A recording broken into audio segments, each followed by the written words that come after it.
2টা বাচ্চা আছে তাই বলে সে বিয়ে কেন করতে পারবে না? অবশ্যই সে বিয়ে করতে পারবে, সে আরও বিয়ে করতে পারবে। তো এটা কোনো ব্যাপারই না, বাচ্চা বাচ্চার জায়গায়, তার বিয়ের তো তার বিয়ের জায়গায়। সাকিব খান কি একাই করে? অনেক তারকারাই করে, অনেক তারকা কেন, বাইরে অনেক মানুষ এরকম বিয়ে করছে। কারণ আপনারা দেখেন না, একজনের 4 জায়গায় 4টা বউ 4টা অঞ্চলে বের হয়েছে না? সবাই সাকিব খানকে নিয়ে কেন বলছেন? এরকম তো অহরহ হচ্ছে। এখন আমি তো আগেই শুনবো যে আমাকে আসলে কার জন্য কাস্ট করা হচ্ছে, এটা তো শুনেই তো আমি আসবো। জাহিদ খানকে বেছে নিব। কেন জাহিদ খান কেন? হিরো আলম নয় কেন? জাহিদ খান কিছুটা মানে অভিনয় কিছুটা পড়াশোনা না হলেও কিছুটা ব্যাকগ্রাউন্ড কিছুটা আছে আর কি, কাছাকাছি। মানে পড়াশোনা অভিনয় নিয়ে কাজ করার অভিজ্ঞতাটা একটু বেশি। জাহিদ খানের ডিগবাজি কেমন লাগে? ভালোই তো লাগে, আমরা তো দিতেও পারবো না, এটা তো বিশাল ব্যাপার। আমার আসলে অভিনেত্রী হওয়ার ইচ্ছা আছে, নায়িকা হওয়ার ইচ্ছা নেই।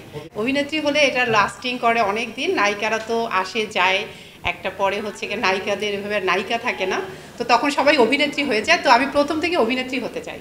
আমার অ্যাকচুয়ালি কাজ ভাল লাগে, মানে নট এই ম্যান ওই ম্যান, মানে কোনো মানুষকে আমার ভালো লাগে না, আমার সবার কাজ ভাল লাগে। কাজ দিয়ে উঠতে পারলে আপনার কাজটাই মানুষের মনে থাকবে। ব্যক্তি আপনার ক্যারেক্টার বা ব্যক্তি আপনি গসিপ, এটা কিন্তু বেশি দিন থাকে না। এই ভাইরাল হয়ে কোনোই লাভ নেই, কখনোই লাভ না। মানে ভাইরাল জিনিসটাই কিন্তু আমাদের আগের যারা নায়িকা ছিল বা এখনও যারা ভালো কাজ করছে তারা কিন্তু ভাইরাল হচ্ছে না, তারা কিন্তু তাদের কাজ দিয়ে একটা জায়গা করে নিচ্ছে অডিয়েন্সের মনে। ভাইরাল কিন্তু থাকে না, ভাইরালটা যেভাবে ওঠে আরেকজন ভাইরাল হয় সেটা কিন্তু পড়ে যায়।